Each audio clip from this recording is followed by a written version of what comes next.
আসসালামু আলাইকুম ওয়া রাহমাতুল্লাহি ওয়া বারাকাতুহু।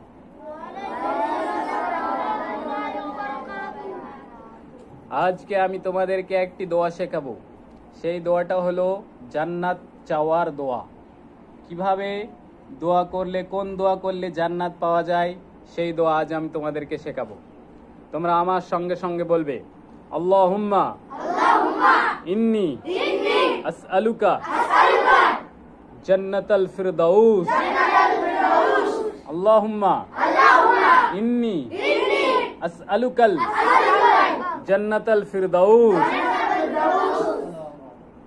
আল্লাহুম্মা ইন্নী আসআলুকাল জান্নাতাল ফিরদাউস। যে ব্যক্তি এই দোয়া 3 বার পাঠ করবে তখন জান্নাত তখন বলবে, হে আল্লাহ, ওই ব্যক্তি 3 বার আপনার কাছে জান্নাত চেয়েছে, আপনি তাকে জান্নাত দান করুন। তখন আল্লাহ বলবে, যা, আমি তাকে জান্নাত দান করলাম। অতএব আমরা সব সময় যখনই জান্নাত চাইবো আল্লাহর কাছে, তখনই 3 বার এই দোয়া পাঠ করব, আল্লাহুম্মা ইন্নী আসআলুকাল জান্নাতাল ফিরদাউস।